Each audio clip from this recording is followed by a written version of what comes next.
वादी बनेर में वाक़ रानी घाट का मकाम तारीखी, सकाफती और तहजीबी विरसे का मरकज़ है। ये इलाका बुद्धिस्ट शहजादे नौग्राम से मनसूख है। नौग्राम और रानी घाट के खूबसूरत आसार कदीमा यहाँ आने वाले सियाहों को हज़ारों साल पुरानी दुनिया में ले जाते हैं। यहाँ फ़न तामीर के खूबसूरत नमूने, दीदा ज़ेब पत्थर, आसार कदीमा दुनिया भर के सियाहों की तवज्जो का मरकज़ हैं।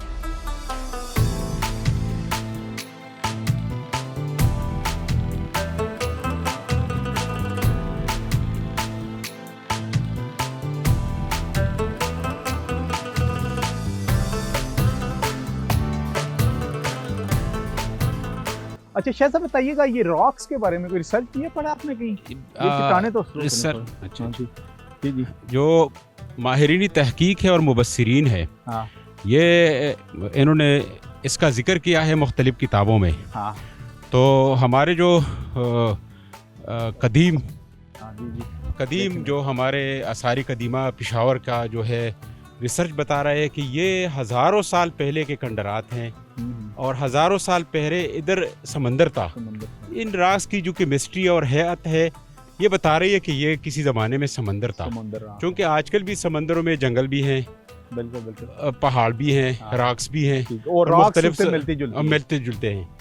और ये ऊपर चढ़ के हम बताएंगे आपको कि और दूसरा ये अभी सारे कदीमा मेरे ख्याल में इसकी जो वक्त के लिहाज से मुख्तलिफ किस्म की रिपेयरिंग नज़र आ रही है हमें जी।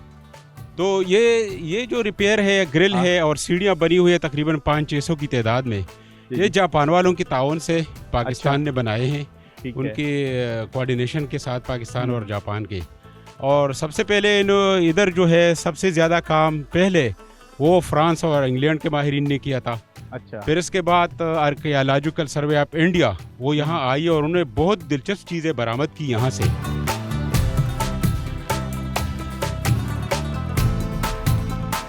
तो टूरिस्ट भी आ रहे हैं, हमें तो रास्ते में भी ऊपर जाते हुए अच्छे खासे लोग नज़र आ रहे हैं। इसका मतलब है कि यहाँ पर लोकल मसलन स्वाबी हो गया या बुनेर हो गया, उससे लोग आते होंगे। जी, दूर दराज इलाकों से भी लोग आते हैं पाकिस्तान के पूरे खित्तों से।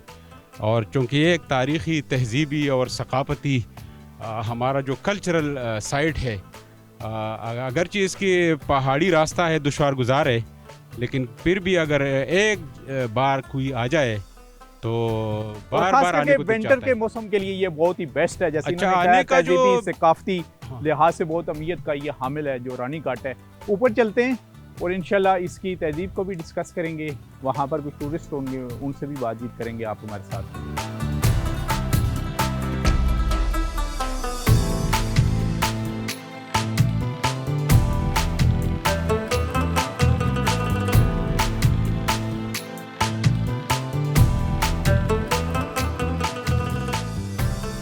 वक्त हम रानी घाट में हैं, ज़िला बोनेर है ये, और हमारे साथ यहाँ पर मौजूद हैं शिरीन ज़ादा खान साहब, राइटर हैं, प्रिंसिपल हैं यहाँ के कॉलेज के बोनेर के। और ख़ास करके जब हम आर्कियोलॉजी की बात करते हैं, हिस्ट्री की बात करते हैं, तो इसके ऊपर इनका अच्छा खासा अबूर है। जी शिरीन ज़ादा साहब, सबसे पहले हमें बताइएगा रानी घाट की हिस्ट्री क्या है और कितने हज़ार साल पुरानी ये तहजीब है? 325-26 कबल मसीह अलेक्जेंडर यहाँ पर आया था। अच्छा। और उस ज़माने में ये अच्छी खासा बहुत मशहूर स्टेट था। जी जी। और उन्होंने इसकी काफ़ी मुज़ाहमत की थी और इसको यहाँ को पता करने के बाद अलेक्जेंडर आगे बढ़ा और उन्होंने हंट रिगार्ड से दरिया सिंध को पार किया। हाँ। इस एरिया में जो हम खड़े हैं जी जी। इसको आप प्रेसिडेंशियल एरिया कह सकते हैं। प्रेसिडेंशियल एरिया है ये और ये उस बात की चेयर है जहाँ पर बैठ के चेयर है जहाँ वहाँ पर सिकंदर आजम को कह सकते हैं, वो उन्होंने भी बैठ के अपनी रियासत खिताब किया होगा। इसके अलावा जो उस वक्त के पादरी थे वो भी खिताब करते थे और जो भी किंग इस इलाके को फतह करने के लिए आया तो उसने इस कुर्सी के ऊपर वो बैठा है, खिताब किया था। यहाँ देखें ये एरिया जो टोटल है ये तकरीबन 4 किलोमीटर पर मुश्तमिल मुहित है। ये यहाँ जो खुदाई हुई है जी जी 1884 में जी जी कोल आए थे और उन्होंने जेवरात की तलाश में उनकी खुदाई की थी। मैं आपको जगह बता दूंगा। यहाँ पर जो है अहम काम जो शुरू हुआ है वो 1920 में करीबन इंडिया आर्कियोलॉजी डिपार्टमेंट ने काम किया था। अच्छा। इसके बाद फौजी निष्कावा आए थे। अच्छा। 60-71 की दहाई में उनका बहुत बड़ा काम है फौजी निष्कावा का। आप देख लें प्रोफेसर थे। जी जी बिल्कुल। इसके बाद 81 में इसका सर्वे हुआ और ये यूनेस्को के तारीख़ी वर्षे में ये जगह तो शामिल हुई है। कदीम रवायात के मुताबिक रानीगढ़ की बुनियाद 3 शहजादों नोग्राम, सीताराम और बग्राम के नाम पर रखी गई थी। कहा जाता है कि इस ज़माने में यहाँ मुजस्मा साज अपने हाथों से मूर्तियाँ और मुजस्मे तराशते थे। इस कदीम तहजीब की खोज का काम अंग्रेज़ ने 1883 में किया, जबकि तकनीकी बुनियादों पर काम जापान के तावन से 1959 था 1962 में हुआ। यहाँ से कई नायाब सिक्के और नवादरात बरामद हो चुके हैं। दुकानदारा तहजीब में आप देख लें कि ये जो हमारी ज़बान जो है उर्दू, हम कहते हैं कि कई ज़बानों इसमें कई ज़बानें शामिल हैं, तो इसमें प्राकृत पाली वगैरह से भी अल्फाज आए थे। तो आपका एक उर्दू मुहावरा है, सीसा पिलाई हुई दीवार, सीसा पिलाई हुई तो देख लें ये यहाँ सीसा उन्होंने ये सीसा है। तो यहाँ जितने भी ये इंटरेस्ट एरिया है या तो हर जगह सीसा पिलाई हुई दीवार, तो इसमें ये जी आपने मुहावरा तो सुना सीसा पिलाई हुई दीवार, लेकिन हम आपको दिखा रहे हैं कि सीसा कैसे दीवार में लगाया गया है, जिसको कहते हैं सीसा पिलाई हुई दीवार। तो ये वो जगह है रानीगढ़ की जो तकरीबन 2000 साल पुरानी तहजीब है, और उसमें ये सीसा है जिसको कहते हैं सीसा पिलाई दीवार। हमारे साथ शीरीन साहब हैं, उनसे हम बात करेंगे। एक्सप्लोर कर रहे हैं हम रानीगढ़ को, और ये चाह रहे हैं आपको हम सामने बहुत ही रिच आर्कियोलॉजी है यहाँ पर। और जैसे ये कह रहे हैं कि पूरी दुनिया से भी तकरीबन आर्कियोलॉजिस्ट यहाँ पर आते हैं, रिसर्च करते रहे हैं। पाकिस्तान बनने से पहले की बात करें बरसगीर की, और पाकिस्तान बनने के बाद भी। आप हमारे साथ रहें, आगे चलते हैं।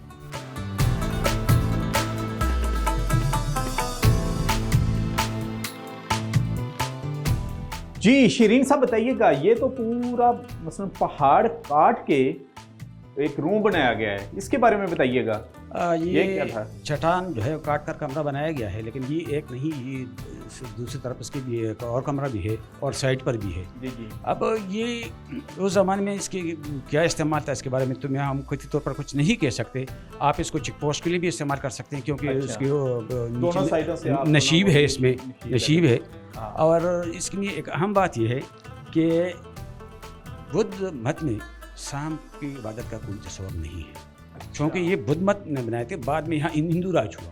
तो इस चट्टान को अगर आप बाहर से देख लें तो ये बिल्कुल उन्होंने इसमें कुछ शायद कुछ तराश की है, और इसको बिल्कुल कोबरा का हेड जो है वो बनाई हुआ है। आप देख लें, आपको अंदाजा कोबरा टाइप का, कोबरा टाइप का, क्योंकि इसके बाद में हिंदू मुख्तलिफ तहजीबों के असर से ये जगह गुजरी है। इसमें बुद्ध मत भी, हिंदुइज्म भी, और उसके बाद कोबरे की कौन करता है इबादत? देखिए ये हिंदू मत में है ना, हिंदू मत वाले करते हैं। लेकिन यहाँ पहले जो था वो बुद्ध मत, ठीक है, मालूम आसार के मुताबिक। इसके बाद हिंदू मत वाले आए, फिर सफ़ेद हमलावर आए, ठीक है। इसके बाद इसकी हिस्ट्री जो है 625-27 के बाद इसकी खामोश हो जाती है। इस बारे में एक अहम बात मैं आपको ये बता दूं कि हेमंत सांग ने जो अपना सफ़रनामा लिखा है, तो इसमें उन्हें 2 पहाड़ी मकामात के 2 पहाड़ हैं, इस पर 2 कमरे हैं। इसकी लोकेशन वो हमें नंगहार बता रहा है, अब मौजूद अफगानिस्तान, लेकिन वो जगह सही नहीं है, असल प्लेस यही है। असल प्लेस जो है वो यही है। हेमंत सांग ने जो डिस्ट्रिक्ट बोनेर तहसील खुदाखेल, तो वो यही है। और ये भी सुन ले कि यहाँ जितनी भी कंडारात हैं आपके हड़प्पा, मौजूदा, जो भी सबसे ज़्यादा वसी कंडारात यहीं पर है।